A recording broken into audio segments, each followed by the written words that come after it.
صدق سے میری طرف آؤ، صدق سے میری طرف آؤ، اسی میں خیر ہے درندے ہر طرف، میں عافیت کا ہوں حصار۔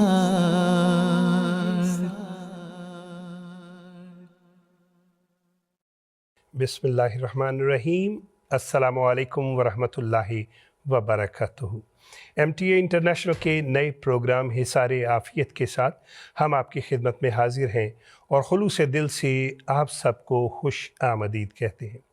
حضرت اقدس مسیح موعود علیہ السلام فرماتے ہیں، صدق سے میری طرف آؤ، اسی میں خیر ہے درندے ہر طرف، میں عافیت کا ہوں حصار۔ اس سلسلے کے ہر پروگرام میں ہم آپ کی ملاقات کروائیں گے ایک مہمان سے اور بات کریں گے ہم برکات خلافت کے موضوع پر۔ ہمارا اس سلسلے کا آج یہ پہلا پروگرام ہے اور ہمارے پروگرام میں آج کے مہمان ہیں مکرم و محترم عطاء المجیب راشد صاحب، امام مسجد فضل لندن اور نائب امیر جماعت احمدیہ انگلستان۔ آپ سب ان سے بخوبی واقف ہیں، اس لیے کسی تفصیلی تعارف کی ضرورت نہیں ہے۔ آئیے بات کرتے ہیں ہمارے آج کے مہمان سے۔ السلام علیکم ورحمۃ اللہ وبرکاتہ۔ وعلیکم السلام ورحمۃ اللہ وبرکاتہ۔ محترم امام صاحب، سب سے پہلے تو ہم آپ کو خوش آمدید کہتے ہیں اور آپ کے شکر گزار ہیں کہ آپ نے ہماری درخواست کو قبول کیا اور آج آپ ہمارے ساتھ اس پروگرام میں شامل ہیں۔ امام صاحب، قرآن کریم میں اللہ تعالیٰ نے خلافت کے انعام کا وعدہ کیا ہوا ہے، تو پروگرام کے آغاز میں ہماری درخواست ہے کہ اگر آپ ہمارے ناظرین کو بتائیں خلافت کیا ہے اور خلیفہ وقت کی اطاعت میں کیا کیا برکات ہے۔ بسم اللہ الرحمن الرحیم۔ آپ نے بالکل درست فرمایا کہ قرآن مجید میں اللہ تعالیٰ نے نعمت خلافت کا ذکر کیا ہے۔ اللہ تعالیٰ نے نبوت کا ذکر کیا۔ اللہ تعالیٰ بنی نوع انسان کی رہنمائی کے لیے اپنی طرف سے انبیاء کھڑا کرتا ہے اور وہ یہ خدمت سر انجام دیتے ہیں، لیکن ہر نبی ایک انسان ہونے کے ناطے ایک دن اس دنیا سے گزر جاتا ہے۔ جب یہ وقت آتا ہے اور نبی کے ذریعے قائم شدہ جماعت اپنے آپ کو بے سہارا سمجھنے لگتی ہے، اس وقت اللہ تعالیٰ اپنی دوسری قدرت کا ظہور کرتا ہے۔ پہلی قدرت کے ذریعے انبیاء کا بعثت ہے اور دوسری قدرت خلافت کا مظہر ہے۔ تو دوسری قدرت جب ظاہر ہوتی ہے تو اللہ تعالیٰ اس جماعت مومنین میں سے کسی ایک فرد کو جو اللہ تعالیٰ کا پیارا اور محبوب ہوتا ہے خلیفہ کے طور پر قائم کرتا ہے۔ لوگوں کو بھی بعض اوقات اس میں یہ حق دیا جاتا ہے کہ وہ اپنی رائے کا اظہار کریں، لیکن بظاہر اگرچہ یہ کہا جاتا ہے کہ اللہ تعالیٰ کے لوگوں نے ایک شخص کا انتخاب کیا، حقیقت یہ ہے کہ ہر خلیفہ کا انتخاب اللہ تعالیٰ کی طرف سے ہوتا ہے اور اللہ تعالیٰ یہ بات مومنین کے دل میں خود بود ڈالتا ہے اور وہ اللہ تعالیٰ کی رہنمائی سے اسی شخص کے حق میں رائے دیتے ہیں جو اللہ تعالیٰ کا چنندہ ہوتا ہے۔ یہ بات بڑی عجیب ہے۔ عام طور پہ لوگ کہتے ہیں کہ یہ انتخاب ہوا، انتخاب تو ہوتا ہے لیکن انتخاب اسی فرد کا ہوتا ہے جس کو اللہ تعالیٰ نے پہلے سے چن لیا ہوتا ہے۔ پر صورت یہ نظام خلافت ایک بہت بڑی نعمت ہے جو اللہ تعالیٰ مومنین کی جماعت کو دیتا ہے، جو سمجھتے ہیں کہ پہلا رسول کا وقت گزر گیا، ہم بے سہارا رہ گئے۔ اللہ تعالیٰ کہتا ہے گھبراؤ نہیں، میں خود اپنی طرف سے ایک شخص کو مقرر کروں گا جس کے سر پر خلافت کا تاج ہوگا۔ تو یہ خلافت کا سلسلہ ہم دیکھتے ہیں کہ نبی پاک صلی اللہ علیہ وسلم کے زمانے میں بھی شروع ہوا۔ آپ کے وصال کے بعد فوری طور پر خلافت راشدہ کا دور آیا. پھر یہ ایک لمبی داستان ہے، اور حدیث سے جو مذکور بات کے مطابق ایک وقت آیا کہ جب مسیح موعود علیہ الصلوۃ والسلام کے وصال کا وقت آیا، تو آپ نے بھی اس سے پہلے اللہ تعالیٰ سے خبر پا کر رسالہ الوصیت لکھا، اور اس میں یہ بیان فرمایا کہ دیکھو، انسان ہونے کے ناطے ہر انسان نے جانا ہے، لیکن اللہ تعالیٰ پہلی قدرت کے بعد دوسری قدرت دکھاتا ہے. اس لیے میں جاؤں گا تو اللہ تعالیٰ ایک اور شخص کو کھڑا کرے گا جو خلافت کا مظہر ہوگا اور دوسری قدرت کا نمائندہ ہوگا. چنانچہ ہم دیکھتے ہیں کہ خلافت اولیٰ قائم ہوئی. یہ لمبی تفصیل کا موقع نہیں ہے. پھر اس کے بعد خلافت ثانیہ آئی، پھر ثالثہ آئی، پھر رابعہ آئی، پھر خامسہ آئی، اور یہ سلسلہ اللہ تعالیٰ کی تقدیر کے مطابق چلتا چلا جائے گا. تو یہ انعام جو اللہ تعالیٰ مومنین کو عطا کرتا ہے خلافت کے ذریعے، اس کا ذکر اللہ تعالیٰ نے قرآن مجید میں اس طرح فرمایا ہے کہ اللہ تعالیٰ نے مومنوں سے یہ وعدہ کیا ہے کہ، اور پختہ وعدہ کیا ہے کہ انہیں ضرور زمین میں خلیفہ بنائے گا، جیسا کہ اس نے ان سے پہلے لوگوں کو خلیفہ بنایا، اور ان کے دین کو جو اس نے ان کے لیے پسند کیا ضرور تمکنت عطا کرے گا، اور ان کی خوف کی حالت کے بعد ضرور انہیں امن کی حالت میں بدل دے گا. وہ میری عبادت کریں گے، میرے ساتھ کسی کو شریک نہیں ٹھہرائیں گے، اور جو اس کے بعد بھی ناشکری کرے تو یہی وہ لوگ ہیں جو نافرمان ہیں. یہ آیت کریمہ جس کا ترجمہ میں نے پیش کیا ہے، یہ قرآن مجید کی سورہ نور کی آیت نمبر 56 ہے. اس میں اللہ تعالیٰ نے یہ بتایا کہ اللہ تعالیٰ اس خلافت کو قائم کرے گا، اور اس کے ذریعے پہلا انعام یہ ہے کہ جماعت مومنین کو تمکنت اور طاقت اور وسعت اور کامیابی عطا کرے گا. اور دوسرا پھر یہ فرمایا کہ اللہ تعالیٰ ان کے اندر نیک اعمال کی وجہ سے یہ انعام ان کو دے گا. اللہ تعالیٰ نے اس آیت کریمہ میں جو واضح طور پہ لکھا ہے کہ جو لوگ ایمان لائیں گے اور اعمال صالحہ کریں گے، ان کو اللہ تعالیٰ یہ انعام دے گا. اور یہ ایک بڑی خوبصورت آیت کریمہ ہے. ساری آیات ہی بہت خوبصورت ہیں، لیکن اس سے یہ پتہ لگتا ہے کہ خلافت کا انعام صرف اس قوم ان مسلمین کو ملے گا جن کے اندر ایمان اور عمل صالح کی شرائط پوری ہوتی ہوں گی. اگر یہ شرائط پوری نہیں ہوں گی تو اللہ تعالیٰ کا انعام بھی نہیں ان کو ملے گا. اس پس منظر میں ہم دیکھیں تو آج اللہ تعالیٰ کے فضل سے جماعت احمدیہ کے اندر جو خلافت احمدیہ قائم ہے، اس کا امتیاز یہ ہے کہ اللہ تعالیٰ نے مسیح موعود علیہ السلام کی زندگی میں آپ کو خبر دی کہ آپ کے وصال کا وقت قریب آ رہا ہے، اور پھر آپ نے بتایا کہ جب میں چلا جاؤں گا تو اللہ تعالیٰ دوسری قدرت بھیج دے گا جو ہمیشہ تمہارے ساتھ رہے گی. تو اس موقع پر یہ اللہ تعالیٰ کا انعام جماعت احمدیہ کے لوگوں کو نصیب ہوا، جبکہ دنیا میں اور بھی مسلمان کہلانے والے بہت تھے، لیکن کسی کو نصیب نہیں ہوا. تو اس سے پتہ لگا کہ جو لوگ ایمان اور عمل صالح کی شرائط کو پورا کریں گے ان کو اللہ تعالیٰ خلافت کا انعام دے گا. اور خلافت کا انعام ہوگا کہ دین کی تمکنت اس کے ذریعے ملے گی، اور اللہ تعالیٰ ان کے خوف کے اوقات کو امن کی حالت سے بدل دے گا. یہ دو نمایاں باتیں ہیں اور بہت ہی قابل توجہ ہیں.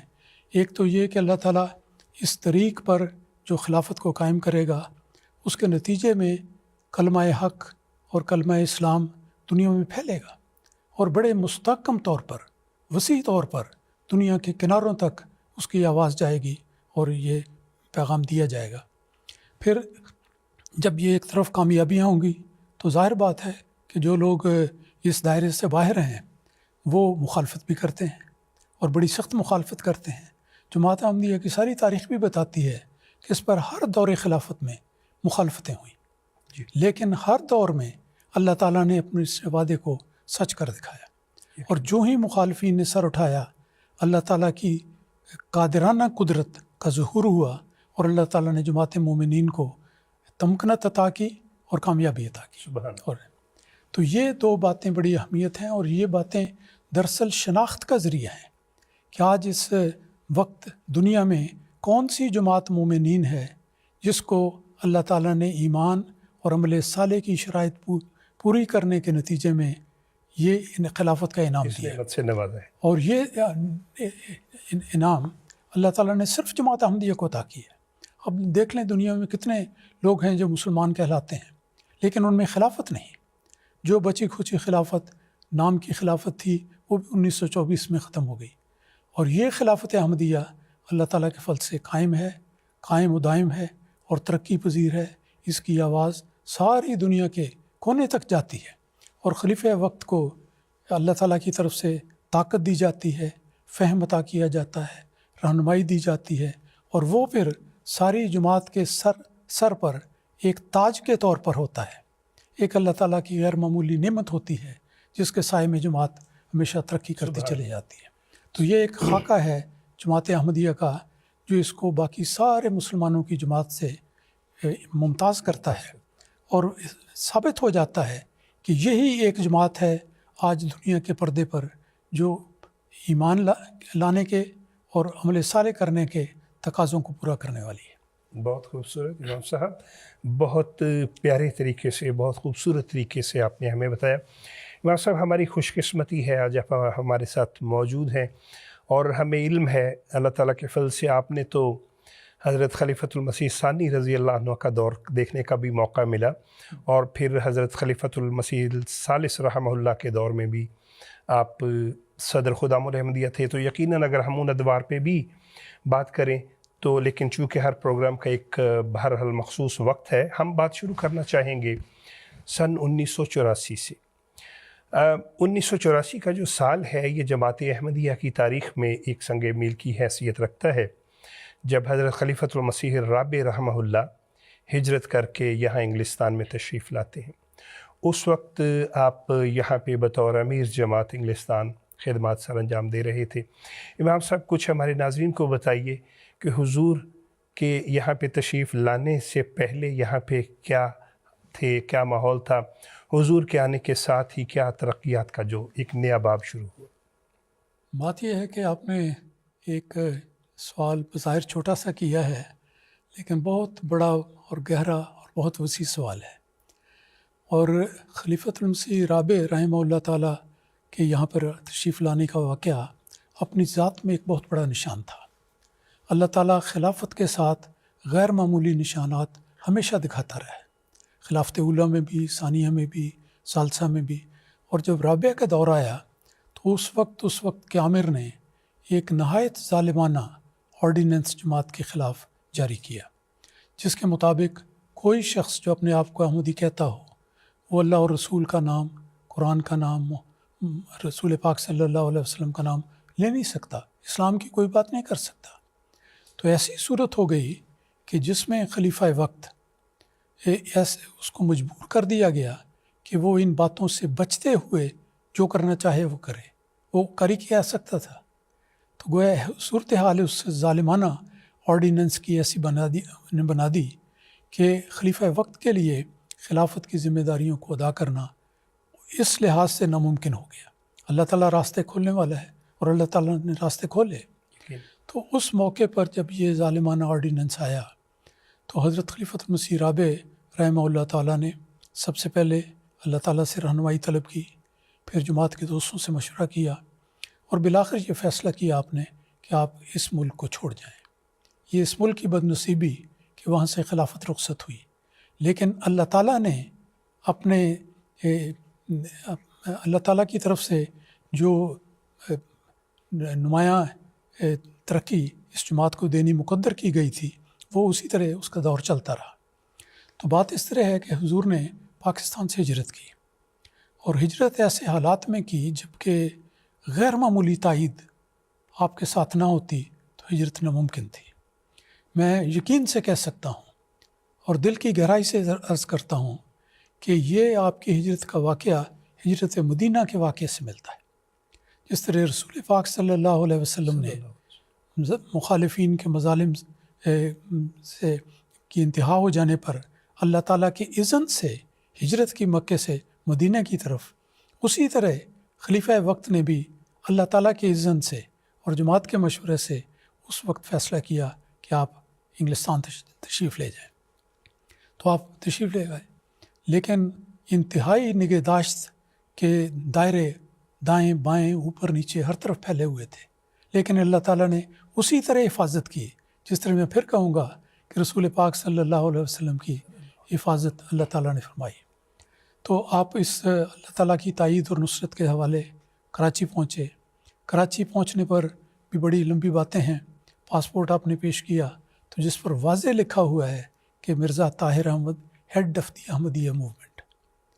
تو head of the Ahmadiyya movement کو اجازت نہیں، لیکن نام مرزا طاہر احمد کا ہے، جبکہ آرڈیننس میں ضیاء الحق نے یہ لکھا تھا کہ head of the community Mirza Nasir Ahmad ہے۔ تو اب وہاں پہ ایک ان کے لیے مشکل بن گئی۔ بڑی کوشش کی اس کو سالو کرنے کی، لیکن نہیں ہو سکی۔ کیسے ہو سکتی جب اللہ تعالیٰ کی مدد اور نصرت خلیفہ وقت کے ساتھ تھی؟ تو آپ کو جانے کی اجازت دی گئی۔ آپ وہاں سے چلے، ہالینڈ میں رکے، انگلستان میں تشریف لے آئے۔ تو دیکھیں اللہ تعالیٰ نے ایک بہت عظیم معجزہ جماعت کو دکھاتے ہوئے یہ تسلی دی کہ یہ خلافت اللہ تعالیٰ کی قائم کرتا ہے اور کوئی دنیا کی طاقت اس کو ہرگز کوئی نقصان نہیں دے سکتی۔ تو یہاں پر آئے، جماعت اس وقت اللہ تعالیٰ کے فضل سے قائم تھی۔ 1913 سے یہاں برطانیہ میں جماعت کا مشن قائم تھا، لیکن جیسا ہوتا ہے کہ ابتدا میں معمولی حالت ہوتی ہے، مشکلات ہوتی ہیں، مالی دقتیں، مخالفتیں، افراد تھوڑے ہیں، بے شمار چیزیں ہیں۔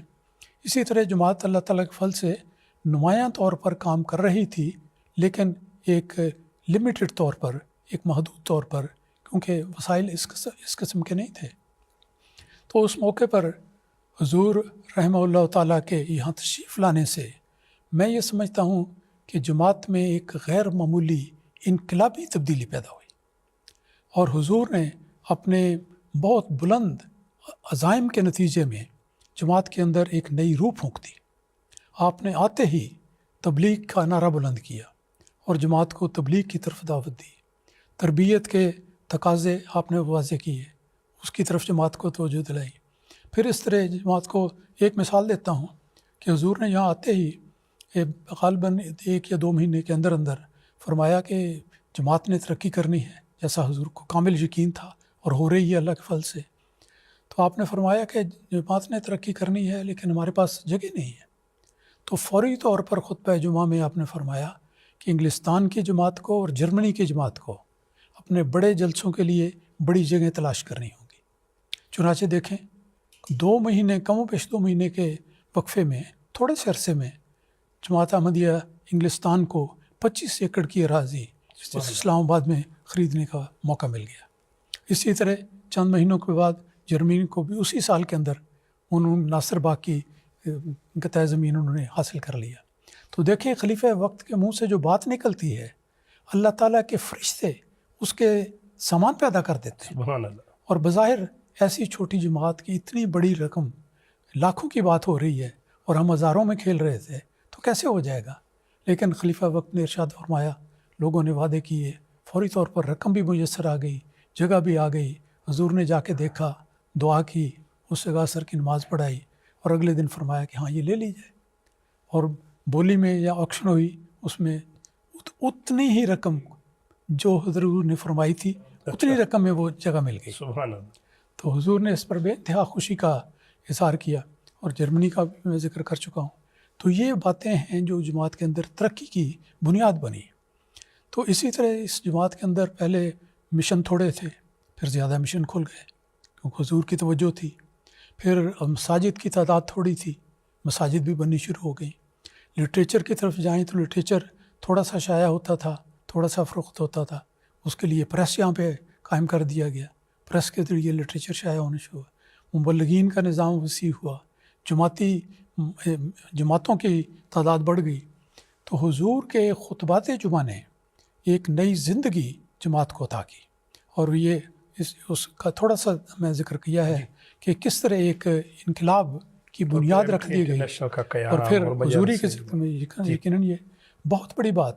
خلیفۃ المسیح ثالث رحمہ اللہ تعالیٰ کے زمانے میں مجھے یاد ہے کہ آپ فرمایا کرتے تھے کہ کسی جگہ دنیا میں ہمیں توفیق مل جائے کہ ہم ایک چھوٹا سا ریڈیو اسٹیشن بنا لیں، افریقہ میں یا امریکہ میں یا کسی جگہ، تو یہ اس وقت سوچ تھی ریڈیو اسٹیشن کی۔ اللہ تعالیٰ کے فرشتے آسمان پر مسکراتے ہوں گے کہ تم ریڈیو اسٹیشن کی خواہش کرتے ہو، اللہ کی تقدیر تو تمہیں ٹیلی ویژن دینا چاہتی ہے، سبحان اللہ. اور ایسا ٹیلی ویژن جو انٹرنیشنل ہے، اور آج ہم اسی کے پلیٹ فارم سے آپ سب سے مخاطب ہیں. جی، اور تو دنیا بھر میں MTA اللہ تعالیٰ کا- کے فضل کے ساتھ اور اس کی بڑی تفصیل ہے، کتنی زبانوں میں اس کے پروگرام نشر کیے جاتے ہیں، تراجم کیے جاتے ہیں، 8 چینل ہیں اور اسٹوڈیوز بن گئے ہیں. اتنی ترقی ہے کہ آج میرا خیال ہے کہ شاید ہی کوئی اور ٹیلی ویژن اسٹیشن ہو جو اس وسعت کا مقابلہ کر سکے، اور اس کے ذریعے سے ساری جماعت کو، ساری دنیا کے کونے کونے سے کوئی اسلام کا پیغام دیا جا رہا ہے. اور یہ سب اللہ تعالیٰ کا احسان ہے اور خلافت کی برکت ہے. یقیناً خلافت کی خلافت رابعہ میں اس کا قیام ہوا.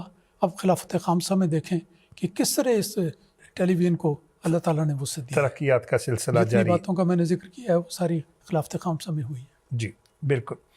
امام صاحب، ہم یقیناً جیسا کہ ابھی آپ نے فرمایا کہ اللہ تعالیٰ کے فضل سے ہماری جماعت میں تو ترقیات، کسی شعبے کا ذکر کیا جائے تو ترقیات کا ایک لامتناہی سلسلہ ہے.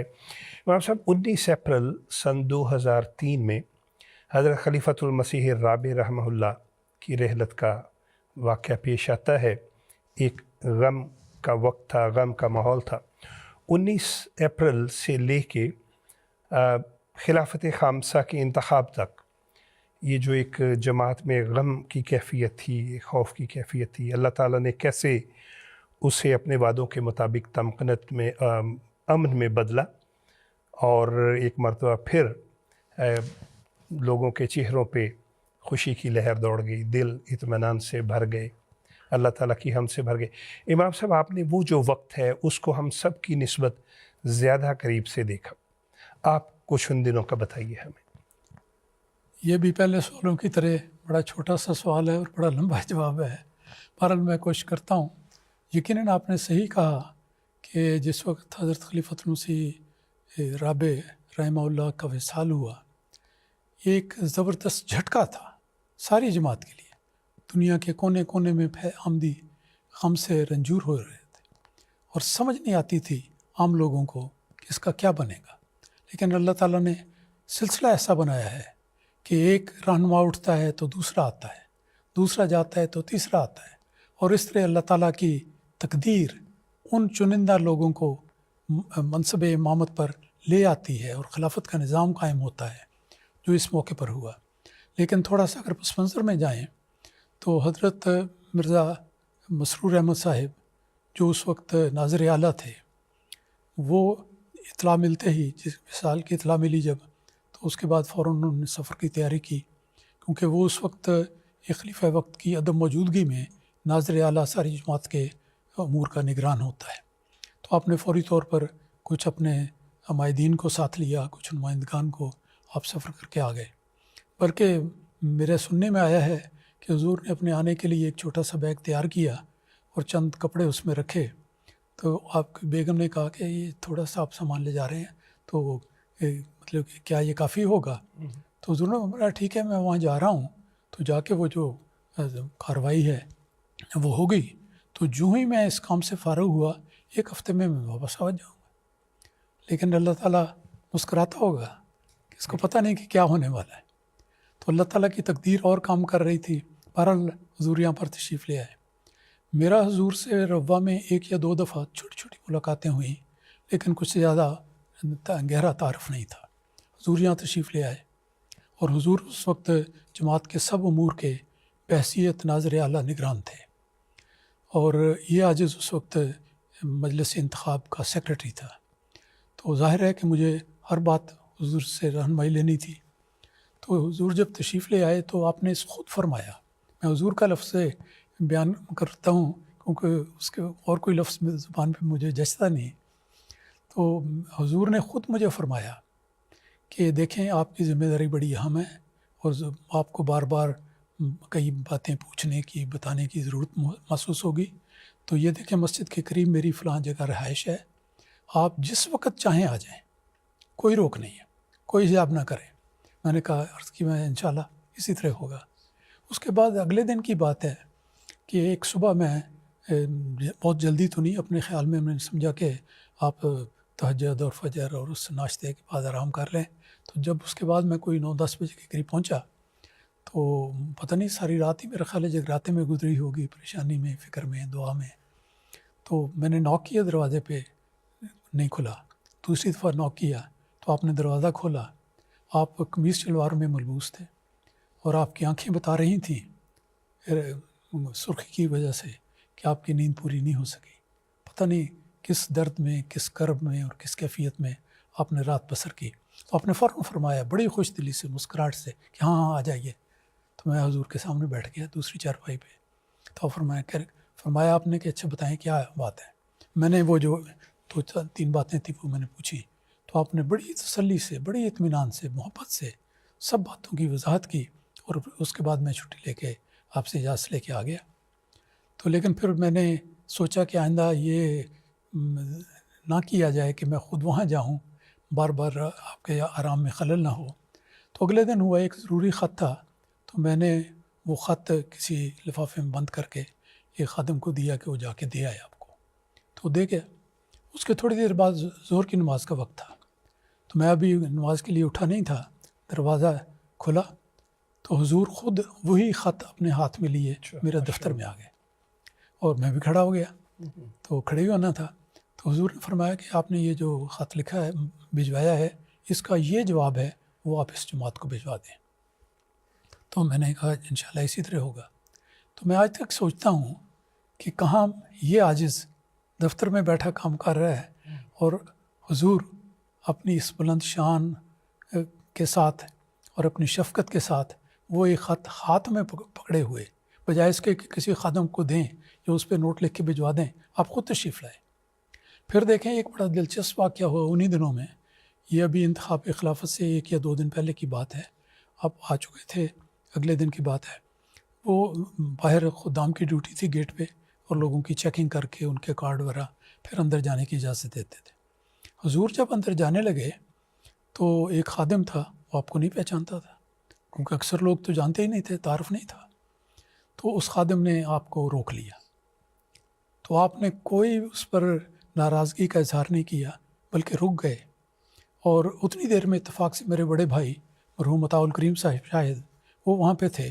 انہوں نے جا کے خادم کو بتایا کہ یہ تو ناظر اعلیٰ ہیں، تو ناظر اعلیٰ ہیں، آپ ان کو روک رہے ہیں، ان کو اجازت دیں. تو اس نے فوراً اپنی غلطی کا اعتراف کیا اور اجازت دی، تو آپ اندر چلے گئے. اب دیکھیں حضور کی عاجزانہ کیفیت کا، کہ بجائے کہ اس خادم پر ناراض ہوں یا کوئی اور انداز بیان اختیار کریں، آپ نے صرف ایک فکرہ کہا، اور وہ فکرہ یہ تھا کہ دیکھیں یہاں کے لوگ تو مجھے پہچانتے بھی نہیں، کہ نہیں میرا وجود ایسا گمنام ہے کہ لوگوں کو پتہ بھی نہیں. جی امام اور صاحب، جو آپ نے فرمایا کہ گمنام وجود، اس سے میں صرف ایک چھوٹی سی بات کرتا چلوں کہ میری بھی وہاں پہ ڈیوٹی تھی. جو وہاں پہ ایک جگہ موجود تھا، تو حضور تشریف لائے اور ہمیں کچھ ہدایات دی. تو میں نے بھی لوگوں سے پوچھا تھا کہ یہ کون ہیں جو ہمیں ہدایات دے رہے ہیں، تو انہوں نے بتایا کہ ناظر اعلیٰ صاحب ہیں. جی جی. تو اس طرح حضور کا شروع میں آیا، پھر کڑی میٹنگ ہوتی رہی. حضور نے کمیٹی بنی ہوتی ہے انتظامیہ، میں سیکرٹری تھا، میں نے ساری رپورٹ دی کہ اس طرح کام ہے. تو اگلے دن ایسا واقعہ ہوا، تھوڑی سی بات لمبی ہو جائے تو خیر نہیں ہے. جی نہیں امام صاحب بالکل سن رہے ہیں. ٹھیک ہے.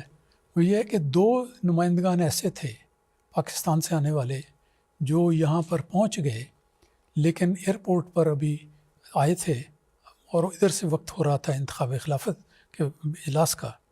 مجھے انہوں نے فون کیا کہ ہم یہاں پہنچ گئے ہیں اور ہم آنا چاہتے ہیں. میں نے کہا ٹھیک ہے، اگر وقت کے اندر پہنچ جائیں گے تو ٹھیک ہے، ورنہ پھر معذرت.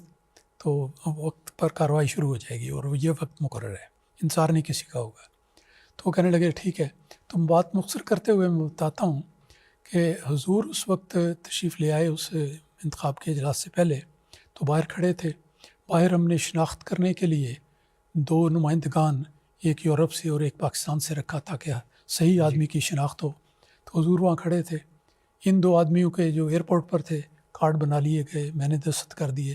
اب ناظر اعلیٰ صاحب کے دستخط ہونے تھے، تو وہ کارڈ میرے پاس تھے.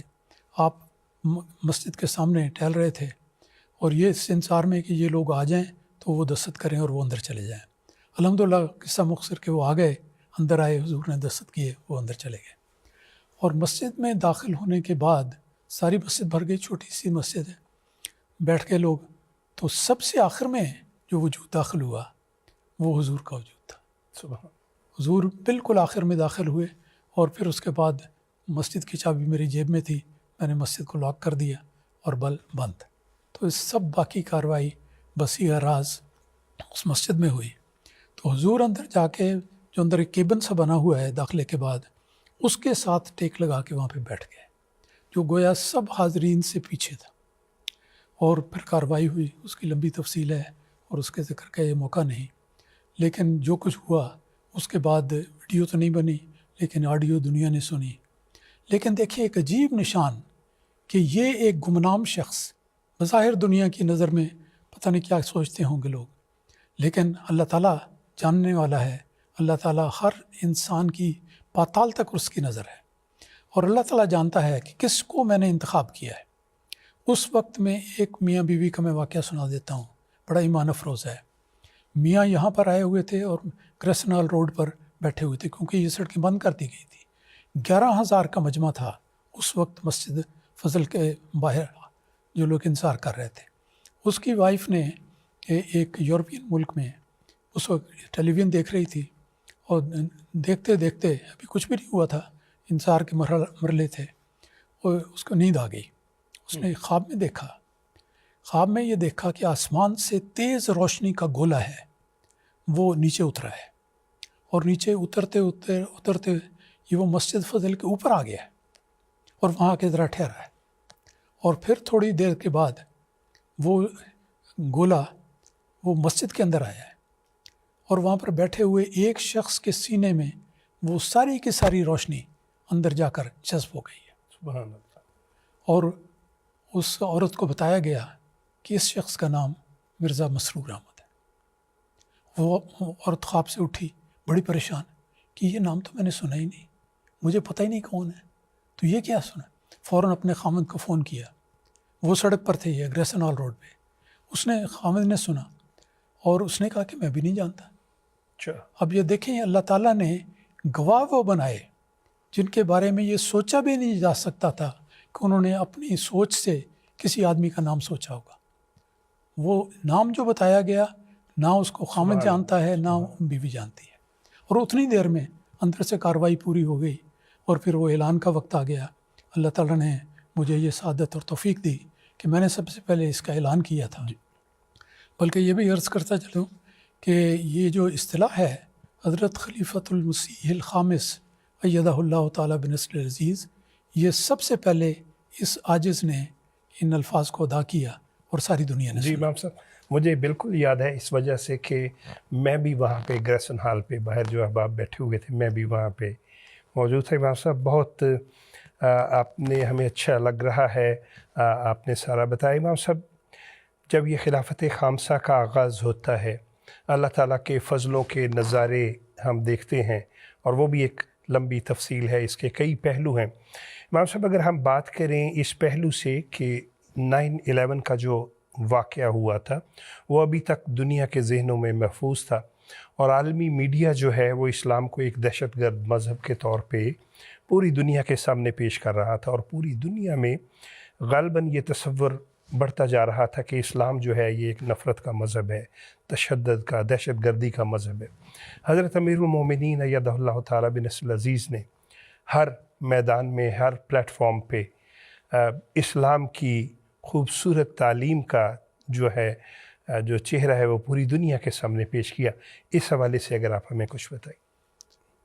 بڑی اچھی بات آپ نے کی ہے کہ جس وقت اس حادثے کی وجہ سے بغیر تحقیق کے فوری طور پر اسلام کے سر پر تھوپ دیا جا رہا تھا کہ یہ سب کچھ مسلمانوں نے کرایا، اور اسلام کے خلاف لوگوں کے جذبات بھڑک اٹھے تھے، اس موقع پر اللہ تعالیٰ کی تقدیر نے اپنے ایک بندے کو، خلیفۃ المسیح خامس ایدہ اللہ تعالیٰ بنصر العزیز کو یہاں پر لا کر خلافت کا تاج آپ کے سر پہ رکھا، اور آپ نے پھر اللہ تعالیٰ کے فضل سے ایسے منظم طور پر اسلام کی اشاعت کا نظام قائم کیا اور خود اس میں شامل ہوئے. حضور نے ملک میں جا کر ہر جگہ ان کے ایوانوں میں تقاریر کی، بیانات دیے، اسلام کی پرامن تعلیم کا چرچا کیا، یہ ایک لمبی داستان ہے جس کا ذکر آ جائے گا، لیکن میں آپ کو یہ بتانا چاہتا ہوں کہ یہ جو خلافت کا سلسلہ ہے، یہ اس میں ہر دور میں اللہ تعالیٰ نے نہایت اعلیٰ کامیابیاں جماعت کو عطا کی ہیں۔ خلافت اولیٰ کی تاریخ کو لے لیں، فتنے بھی اٹھے، مشکلات بھی آئیں، لوگ بھی جماعت کو چھوڑ گئے، لیکن جماعت کو ترقی ہوئی۔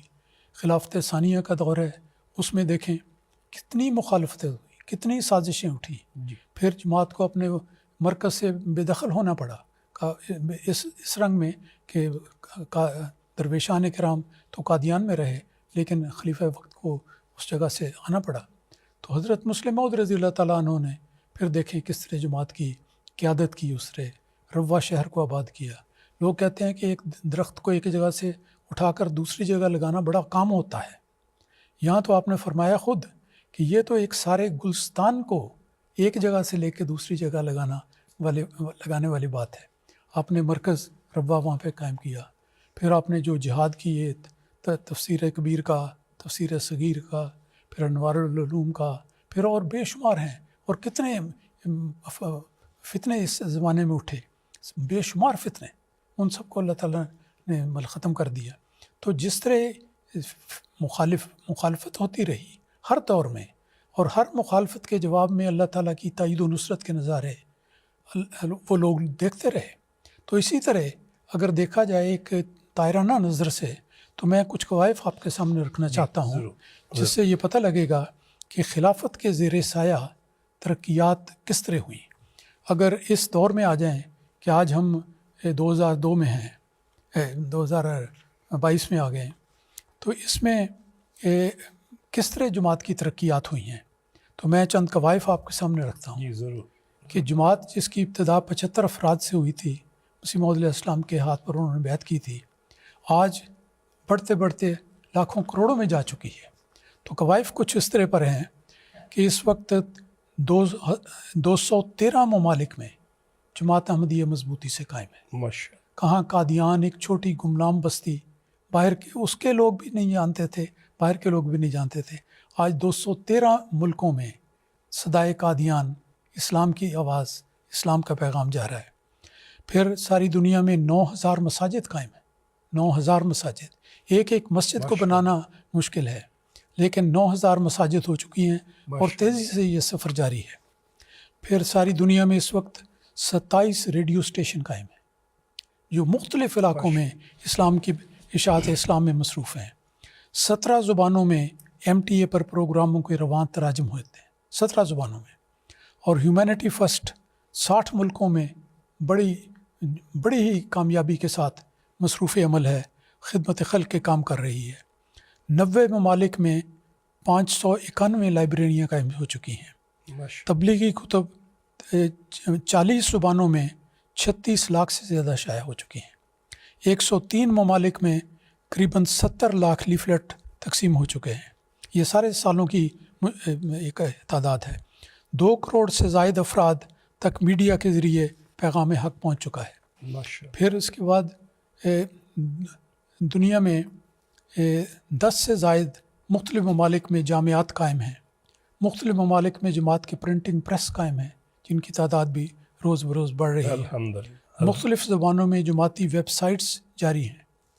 پھر دیکھیں کہ 12 ممالک میں 37 ہسپتال خدمت دین میں مصروف ہیں، اور MTA کا تو ذکر پہلے ہو چکا ہے۔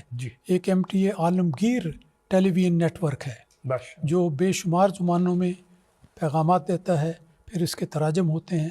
اور آج میں یقین سے کہہ سکتا ہوں کہ کوئی اگر تحقیق کرے تو پتہ کرے کہ کیا دنیا کا کوئی اور اسٹیشن بھی اتنی وسعت کے ساتھ، اتنی گہرائی میں جاتے ہوئے اپنے پیغام کو ساری دنیا کے لوگوں تک پہنچاتا ہے یا نہیں پہنچاتا۔ میں یقین رکھتا ہوں کہ اللہ تعالیٰ کی تائید و نصرت سے MTA کے ذریعے آج دنیا کا کوئی کونا ایسا نہیں جہاں تک احمدیت کی اور اسلام کی اور خلافت کی آواز نہ ہوتی ہو۔ تو پھر ساری دنیا میں حضور نے پہنچ کر جو لیکچر دیے ان کا بھی ذکر میں کرتا ہوں۔ اس میں میڈیا کے ذریعے، میڈیا پلیٹ فارم پر اسلام کی بڑی اشاعت کی گئی اور یہ سب باتیں ہوئیں۔ تو اس طرح پر دیکھا جائے تو اس خلافت خامسہ میں آ کر ہمیں اندازہ ہوتا ہے کہ خلافت دیکھ کے ایک سے آگے بڑھتے یہ ایک ایسا قافلہ ہے، ترقی پذیر ہے، ایک اللہ تعالیٰ کے ناموں کا سیل رواں ہے سبحان اللہ. جو جاری و ساری ہے اور بڑھتا چلا جاتا ہے۔ روکیں آتی ہیں، مشکلات آتی ہیں اور روکیں کھڑی کی جاتی ہیں، لیکن اللہ تعالیٰ اس دین حق کے رستے میں آنے والی ہر روک کو خس و خاشاک کی طرح دور پھینک دیتا ہے، اور اللہ تعالیٰ اپنے خلیفہ کی تائید سے غیر معمولی معجزات دکھاتا ہے۔ یقیناً. اور امام صاحب جیسے ابھی آپ نے فرمایا حضور نے یونیورسٹیز میں لیکچرز دیے، کیپٹل ہل میں خطاب فرمایا، یورپی یونین میں خطاب فرمایا، برٹش پارلیمنٹ میں، تو یقیناً حضور نے اللہ تعالیٰ کے فضل سے پوری دنیا میں نہ صرف عوام تک بلکہ خواص تک، جہاں پہ بعض اوقات رسائی بھی ممکن ہوتی ہے، وہاں پہ حضور نے پہنچ کے اسلامی تعلیمات کا، حضرت صلی اللہ علیہ وآلہ وسلم کی عظمت کا ذکر فرمایا اور اسلام کے پرچم کو بلند کیا۔ امام صاحب، آپ کو اللہ تعالیٰ کے فضل سے یہ خوش قسمتی حاصل ہے، خلیفہ وقت کی قربت میں رہ کے آپ کو حضور سے ملاقات کا بھی شرف ملتا رہتا ہے، رہنمائی بھی ملتی ہے، خاص طور پہ جلسہ سالانہ کے جو دن ہوتے ہیں، وہ جو ساری کارروائی ہوتی ہے، اس کا لمحہ لمحہ جو ہے وہ آپ حضور سے رہنمائی لیتے ہیں۔ آپ ہمیں کچھ اپنے ذاتی تجربات اور مشاہدات کی روشنی میں ہمیں کچھ ایمان افروز واقعات بتائیے۔ دیکھیں، بالکل آپ نے صحیح فرمایا کہ رہنمائی ہمیشہ خلیفہ وقت کی طرف سے ہوتی ہے، اور میں سمجھتا ہوں کہ یہ بھی ایک اللہ تعالیٰ کی خداداد نعمت ہے جو اللہ تعالیٰ نے نظام خلافت کو عطا کی ہے۔ ہمیشہ ہم دیکھتے ہیں ہر دور خلافت میں خلیفہ وقت ساری جماعت کی رہنمائی کا منبع اور سورس ہوتا ہے، اور خلیفہ رابع کے زمانے میں بھی جب حضور کا سارا وقت یہاں پہ گزرا اکثر، تو جب سے وہ آئے حضور آخر تک، اور پھر خلافت خامسہ میں بھی یہ بات اسی طرح پر ہے۔ تو آپ نے مثال دی ہے یہ جلسہ سالانہ کی، تو جلسہ سالانہ کے سلسلے میں 2 سال پہلے کا ایک چھوٹا سا بڑا لیکن پرلطف واقعہ، ایمان افروز واقعہ آپ کو بتاتا ہوں کہ ہوا یہ کہ جیسا طریق ہے کہ جب پروگرام بنتے ہیں تو مقررین کے نام، موضوعات، پھر تلاوتیں، ان کے کون سے حصے ہیں، تراجم، پھر اس کے بعد نظمیں، یہ ساری چیزیں ایک ایک بات خلیفہ وقت کی منظوری سے ہوتی ہے، تو حضور کی خدمت میں پیش کیا جاتا ہے۔ تو ہوا ایسے کہ ایک دوست جو بڑی اچھی نظم پڑھتے ہیں اور کئی سالوں تک نظم پڑھتے رہے آلموسٹ بلا ناغہ، تو ایک دفعہ یہ 2 سال پہلے کا واقعہ ہے کہ جس وقت حضور کی خدمت میں لسٹ بھجوائی گئی کہ یہ چند نام ہیں حضور کی موجودگی میں نظم پڑھنے کے لیے، تو حضور نے اس میں 3 ناموں کی منظوری دے دی۔ 3 کی ضرورت ہوتی ہے، لیکن اس میں وہ ایک نام شامل نہیں تھا جو عام طور پر حضور کے وقت موجودگی میں نظم پڑھنے والے تھے، بڑے اچھے نظم پڑھنے والے ہیں، تو ان کا نام نہیں تھا۔ خط مجھے واپس آیا، میں حیران ہوا، میں کہا یہ کیا بات ہوگی کہ وہ شخص موجود ہے، حضور نے بارہا اس کی نظمیں سنی ہیں، اپریشیٹ کی ہیں، اور ساری دنیا بڑی اپریشیٹ کرتی ہے، ان کا نام نہیں ہے۔ لیکن میں نے کہا حضور کا فیصلہ ہے تو ٹھیک ہے، بالکل اسی کے مطابق ہوا، اسی طرح ہوا۔ لیکن دیکھیں کہ اللہ تعالیٰ نے کس طرح حضور کی رہنمائی کی، یہ اس کا ایک بہت بڑا نشان ہے جو میں سمجھتا ہوں۔ ہوا یہ کہ جلسہ شروع ہونے سے 2 دن پہلے وہ آدمی جس ملک میں بھی رہتا تھا وہاں سے انہوں نے اطلاع دی کہ میں اچانک سخت بیمار ہو گیا ہوں اور اس وقت میں ہسپتال میں ہوں، میرے لیے سفر کرنا ممکن ہے، ناممکن ہی نہیں، یعنی کوئی بھی صورت۔ تو اب یہ دیکھیں کس طرح خدا نے حضور کے دل میں یہ بات ڈالی کہ یہ شخص اس دفعہ نظم پڑھنے کے قابل نہیں ہوگا، اور کوئی بات بیان نہیں ہوئی، کوئی وجہ نہیں بتائی گئی، لیکن حضور نے دوسرے آدمی کا انتخاب کر دیا۔ تو یہ دیکھیں، میں سمجھتا ہوں کہ اس فیصلے کے پیچھے کوئی خدائی اشارہ تھا، خدائی رہنمائی تھی۔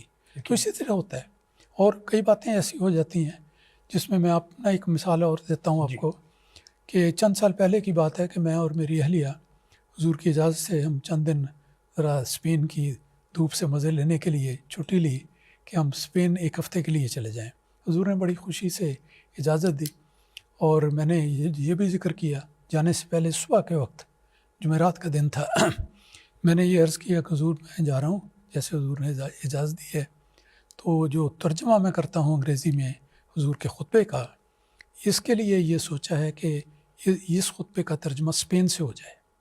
آسان سے ہوتا ہے، ٹیکنیکلی جائزہ لے لیا گیا ہے، وہاں سے ترجمہ ہو سکتا ہے. پہلے بھی میں نے امریکہ سے کیا ہے، گلاسکو سے کیا ہے، تو یہ کوئی مشکل نہیں، یہ کافی دیر پہلے کی بات ہے. تو حضور نے فرمایا ہاں ٹھیک ہے خطبہ آپ کا وہاں سے ترجمہ کر لیں. میں چلا گیا، جماعت کو اطلاع دے دی گئی، انہوں نے اپنا انتظام کر لیا.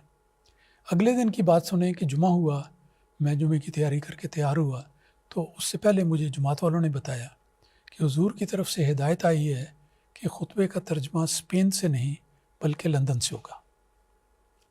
تو مجھے سن کے یکدم آیا کہ میں اس اعزاز سے محروم رہ جاؤں گا، مجھے یہ سعادت نہیں ملے گی کہ میں ترجمہ کروں. ایک سعادت ہوتی ہے ہر شخص کے لیے جس کو ایک ذرا بھی کام حضور کی خدمت کے لیے کرنا پڑے. تو مجھے ایک تھوڑا سا افسوس سا ہوا کہ یہ مطلب ہدایت آ گئی. لیکن میں نے کہا بالکل جو حضور نے فرمایا آمنا و صدقنا، یہ ایک مومن کا کام ہے کہ جو حضور فرمائے ویسے ہوگا. اب دیکھیں اللہ تعالیٰ کی قدرت اور حضور کی اللہ تعالیٰ کی طرف سے رہنمائی، کس وجہ سے حضور نے فرمایا. وہ وجہ تو بعد میں آپ کو خود پتہ لگ جائے گی. ہوا یہ کہ میں تیار ہو کے مسجد بشارت میں گیا، بیٹھا میں صف میں، کیونکہ میں تو صرف خطبہ سننا تھا، پھر اس کے بعد نماز پڑھنی تھی. تو خطبہ حضور کا ہو رہا ہے، تو پتہ نہیں کوئی اور دوست یہاں لندن سے ترجمہ انگریزی کا کر رہے تھے، میں تو اردو کا ہی سن رہا تھا.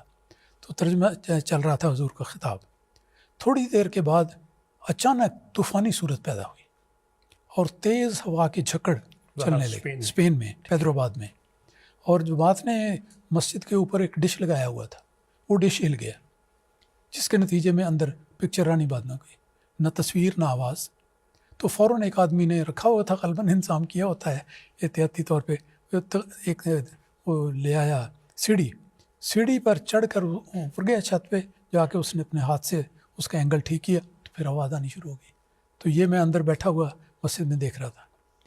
تو چند منٹ گزرے، پھر یہ ایسا ہی ہو گیا، ایک اور جھکڑ آیا، پھر آواز کا سلسلہ منقطع ہو گیا. پھر تیسری دفعہ ہوا، تو 3 دفعہ تھوڑے تھوڑے وقفے کے ساتھ یہ بات ہوئی، اور پھر اس کے بعد یہ معاملہ ٹھیک ہو گیا. مجھے اس وقت مسجد میں بیٹھے ہوئے میں نے بے انتہا شکر کیا، اور مجھے سمجھ آ گئی کہ یہ وہ بات ہے جس کی حضور یدہ اللہ تعالیٰ بنصر عزیز کو اللہ تعالیٰ نے رہنمائی کی ہے. اللہ تعالیٰ نے آپ کے دل میں ڈالا تھا کہ یہ اس طرح کریں تاکہ ہو جائے. تو یہ اس طرح باتیں، بہت ساری اور باتیں بھی ہیں، لیکن اور امام صاحب اتنے یہ ایمان افروز باتیں ہیں، جی چاہتا ہے کہ کاش وقت کی قید نہ ہو، لیکن مجھے بتایا جا رہا ہے کہ ہمارے پروگرام کے آخری 7-8 منٹ ہیں. امام صاحب سب سے آخر پہ خاک سر آپ سے یہ بات کرنا چاہے گا، یہ سوال پوچھنا چاہے گا. جیسے ہم حضرت امیر المومنین ایدہ اللہ تعالیٰ بنصر العزیز کے شب و روز دیکھتے ہیں، ہم دیکھتے ہیں کہ حضور کا لمحہ لمحہ جو ہے وہ جماعت احمدیہ کے افراد کی تعلیم و تربیت کے لیے، فلاح و بہبود کے لیے وقف ہے. بلکہ اگر ہم حضور کی مصروفیات کو دیکھیں تو ہمیں یقین ہو جاتا ہے کہ اللہ تعالیٰ کی تائید و نصرت کے بغیر اتنا کام ممکن ہی نہیں ہے. امام صاحب حضور ہمارے لیے بہت کچھ کرتے ہیں.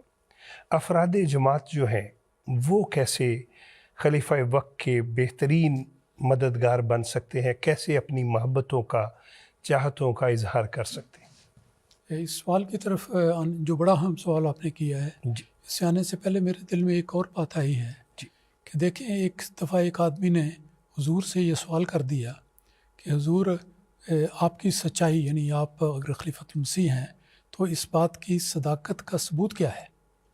تو حضور نے ایک تو یہ فرمایا کہ اللہ تعالیٰ کی تائید و نصرت، اور دوسرا یہ فرمایا کہ اللہ تعالیٰ اس دعائیں سنتا ہے. دعاؤں کا سننا نشان ہے کہ واقعی یہ اللہ تعالیٰ کا محبوب بندہ ہے.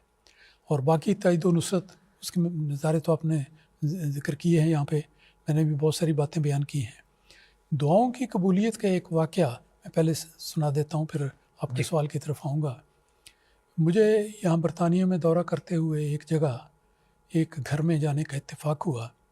وہاں پر صبح ناشتے پہ بیٹھے تھے تو باتیں ہوتی رہیں. ڈاکٹر کا مکان تھا، بڑے کوالیفائڈ ڈاکٹر، پاکستان سے آئے ہوئے، عرصہ ہو گیا تھا ان کو. تو میں نے باتوں میں پوچھا کہ آپ کب آئے، کیسے نوکری ملی، یہ ہوا. تو تو انہوں نے بڑا ہی دلچسپ واقعہ سنایا. وہ کہتے کہ میں آیا تو جیسے کہ ہر احمدی آتا ہے جب حضور کی خدمت میں حاضری لگواتا ہے کہ حضور میں آپ کے قدموں میں آ گیا ہوں. اس نے بھی خط لکھا اور ساتھ ہی درخواست کی کہ حضور میں کوالیفائڈ ڈاکٹر ہوں، تو میں اب اپنی نوکری چاہتا ہوں، تو میں اس کے لیے اسپتالوں کو باقی اداروں کو لکھنا چاہتا ہوں، لکھ رہا ہوں، تو دعا کریں کہ اللہ تعالیٰ مجھے کامیابی عطا کر دے. حضور کا جواب دعائیہ آ گیا. تو لیکن کہتے ہیں میرے جاب کوئی نہیں تھی. میں نے کہتے ہیں پھر ایک ہسپتال کو لکھا، 2 کو لکھا. مجھے وہ بتاتے پتہ نہیں انہوں نے بتایا کہ میں 40 یا 50 ہسپتالوں کو یا اس قسم کے اداروں کو جہاں انہیں جاب مل سکتی تھی وہاں پہ میں نے خط لکھے. اول تو ان کی طرف سے اکثریت نے جواب نہیں دیا. اگر کسی نے جواب دیا تو وہ منفی تھا کہ ہم نہیں رکھ سکتے، حالانکہ وہ اچھا بڑا کوالیفائڈ آدمی ہے، ڈگریاں بھیجتا ہے، سب کچھ ہے. کہتے لیکن اس شخص نے ایک بندہ مومن کی طرح اور ایک سچے احمدی کی طرح، اس سے پتہ لگ جاتا ہے ہر احمدی کو کیسا ہونا چاہیے، باقاعدگی کے ساتھ وہ حضور کو لکھتے رہے، بار بار لکھتے رہے. ایک خط جاتا تھوڑی دیر کے 4 دن کے بعد، 10 دن کے بعد پھر خط لکھتے، پھر لکھتے. ایک دن وہ کہتے ہیں کہ میں صبح، اب واقعہ شروع ہوتا ہے کہ ناشتے پہ بیٹھا تھا اور ڈاک آئی، تو ڈاک میں حضور کا خط تھا. کہتے ہیں میں نے بڑے اشتیاق سے کھولا کہ پیارے حضور کا خط آ گیا ہے. تو حضور نے حسب معمول اس میں دعاؤں کا بھی ذکر کیا تھا، اللہ تعالیٰ ہے مبارک کرے. تو آگے فقرہ حضور نے لکھا غالباً اپنے قلم سے یا کس طرح ہوگا، لکھا یہ کہ جواب تو آپ کو مل چکا ہے، پھر آپ بار بار کیوں لکھتے ہیں. یہ فکرہ تھا کہ جواب تو آپ کو مل چکا ہے اور پھر آپ بار بار کیوں لکھتے ہیں. وہ ڈاکٹر صاحب مجھے بتانے لگے کہ میں حیران ہو گیا کہ جواب تو ملا نہیں، میں تو بیکار ہوں، اتنے عرصے سے کئی مہینے گزر چکے ہیں، اتنی میں درخواستیں دے چکا ہوں، حضور کو خط لکھ چکا ہوں دعا کے لیے، لیکن جواب تو بھی نہیں ملا. تو حضور کو کیسے یہ غلطی لگ گئی کہ جواب تو آپ کو مل چکا ہے، پھر کیوں لکھتے ہیں. کہتے ہیں کہ میں ابھی اس فکر میں یا اس گنجلک میں الجھا ہوا تھا کہ ٹیلی فون کی گھنٹی بجی اور دوسری طرف سے ایک ہسپتال کی طرف سے فون تھا. وہاں مجھ سے یہ پوچھا گیا کہ آپ نے کچھ عرصہ ہوا جاب کے لیے اپلائی کیا تھا، آر یو اسٹل اویلیبل؟ تو انہوں نے بڑی خوشی سے کہا yes by all means I am available. انہوں نے پوچھا کہ کین یو کم ٹوڈے، آج آ سکتے ہیں؟ وہ کہتے ہیں میں اسی وقت آ سکتا ہوں. کہتے ہیں میں نے ناشتہ جلدی ختم کیا، میں فوراً کپڑے بدل کے تو چلا گیا. جاتے ہی کانٹریکٹ فارم دیا انہوں نے، میں نے وہ سائن کیا اور I was doing the job. تو اب یہ دیکھیں کہ کس طرح حضور کے علم میں یہ آیا یا اللہ تعالیٰ نے آپ کے دل میں یہ ڈالا کہ اس آدمی کو اب جاب ملا. تو حضور نے فرمایا جاب تو آپ کو مل گیا ہے، اللہ تعالیٰ نے تو گویا مجھے اطلاع کر دی ہے کہ جاب آپ کو مل گیا ہے، پھر آپ خط کیوں بار بار لکھتے ہیں. وہ آدمی، ان کی شکل دکھنے والی تھی، آنکھیں آنسوؤں سے بھری ہوئی تھی اور عجیب کیفیت تھی ان کی کہ حضور کا یہ خط آیا اور اسی لمحے بغیر کسی تاخیر کے مجھے اس طرف سے کال آ گئی، جاتے ہی جواب مل گیا اور حضور کا ارشاد لفظ پورا ہوا. تو یہ ایک مثال ہے کہ کس طرح اللہ تعالیٰ حضور کی رہنمائی کرتا ہے اور حضور کو خواب کے ذریعے، الہام کے ذریعے، جس طرح بھی ہے اللہ تعالیٰ باتوں سے توجہ دلاتا ہے. تو اب اس سارے بات کی خلاصہ یہ ہے کہ ہر احمدی کو کیا کرنا چاہیے. بات یہ ہے کہ اس قسم کی قبولیت دعا کی مثالیں، کامیابی کی مثالیں سن کے ہر آدمی کے دل میں آتا ہے کہ مجھے بھی اس سے ایک حصہ ملے. تو بڑی اچھی خواہش ہے. اس کا جواب قرآن مجید میں آتا ہے اور حدیث میں فرمایا گیا ہے کہ اسمعوا واطیعوا، کہ جو تمہارے پاس اللہ تعالیٰ کا پیغام لے کر آتا ہے، اور ہمارے اس دور میں خلیفہ وقت اللہ تعالیٰ کے پیغامات کو لے کر آیا ہے، تو اس کی بات کو سنو اور اس پر عمل کرو. سننا بھی اس طرح نہیں کہ ٹیلی ویژن لگا ہوا ہے اور ہم اپنے بینک بیلنس چیک کر رہے ہیں یا اور کہاں پڑھائیاں کر رہے ہیں. دل ڈال کے سنیں، خطبہ آتا ہے باقاعدہ سنیں، بچوں کو سنائیں، بیوی بچوں کو بٹھا کے سنائیں، سمجھائیں، خود بھی یاد رکھیں. پھر سننے کے بعد دیکھیں کہ حضور اس میں پیغام کیا دیا ہے، حضور نے کیا طلب کیا ہے کہ ہم کرنا چاہیے، وہ باتیں کریں.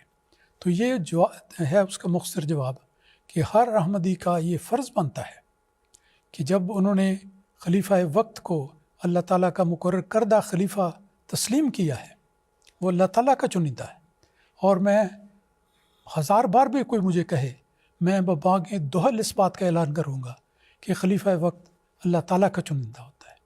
لوگوں کی میٹنگیں، لوگوں کی آرائیں، یہ باتیں دوسری چیز ہیں. اللہ تعالیٰ ان کے دل کو، ان کی رائے کو، ان کے ذہن کو، ان کے خیالات کو اس طرف موڑتا ہے کہ یہ میرا بندہ ہے جو میرا پسندیدہ ہے. سبحان اللہ. تو خود بخود ایک سے ایک ہر آدمی کے ہاتھ اس طرف بلند ہو جاتے ہیں. تو جو اللہ تعالیٰ کا مقرر کرتا ہے اس کی بات کو سنو، اسمعوا واطیعوا، اور سننے کے بعد بھولنا نہیں. لوگ کہتے ہیں کہ جی اللہ تعالیٰ نے کان دو دیے ہیں.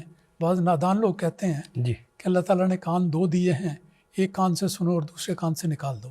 ہرگز نہیں. یہ وہ روحانی معاہدہ ہے جو خطبے کے ذریعے یا خطابات کے ذریعے حضور کی طرف سے آتا ہے کہ سننے والا ہے. کانوں سے سنو اور اپنے دل میں جگہ دو، اپنے حافظے میں اس بات کو محفوظ رکھو. سبحان اللہ. اور پھر اس کے بعد دوسری بات ہے سننا کافی نہیں. سن تو بچہ بھی لے گا، ایک چھوٹا نادان بچہ بھی سن لے گا کہ میں نے سن لیا، لیکن سننا وہ جو دل کی آنکھوں سے سنے انسان، سبحان اللہ. اور اپنے کانوں سے سنے. اور پھر اس کے بعد اطیعوا، اس ہر حکم کی اطاعت کرو. ہر حکم کو اس سے سمجھو کہ حضور نے دنیا کے کسی کونے میں فرمایا ہو. حضور خود فرماتے ہیں کہ میں جو بات دنیا کے ایک کونے میں کہتا ہوں وہ دنیا کے دوسرے کونے کے اور ہر زمین کے کونے پر رہنے والے آمدی کے لیے، سب کے لیے. بالکل. تو اسمعوا واطیعوا یہ سنہری اصول ہے کہ ہمیں خلیفہ وقت کے پیغامات کو، ہدایات کو سننا چاہیے اور اس پر عمل کرنا چاہیے. بہت اللہ خوبصورت. تعالیٰ ہم سب کو اس کی توفیق عطا فرمائے. امام صاحب آپ نے بہت خوبصورت فرمایا کہ اس حصار عافیت میں رہنے کے لیے جو سب سے پہلی بات یہ ہے کہ امام وقت کے ارشادات کو سنا جائے اور صدق دل سے ان پہ عمل کیا جائے اور اطاعت کی جائے. امام صاحب بہت اچھا لگا، اور ایک بار مرتبہ پھر میں عرض کروں گا کہ کاش وقت کی قید نہ ہوتی. جی چاہتا ہے یہ باتیں سنتے ہی جائیں. ہمیں بہت اچھا لگا امام صاحب آپ ہماری درخواست پہ یہاں پہ تشریف لائے، اور ہمیں یقین ہے ناظرین کہ آپ کو بھی ہمارا آج کا پروگرام بہت اچھا لگا ہوگا.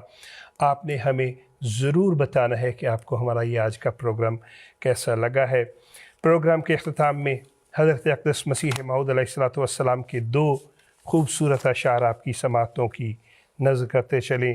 حضور فرماتے ہیں اب اسی گلشن میں لوگو راحت و آرام ہے. اب اسی گلشن میں لوگو راحت و آرام ہے. وقت ہے جلد آؤ اے آوارگانے دشت خار.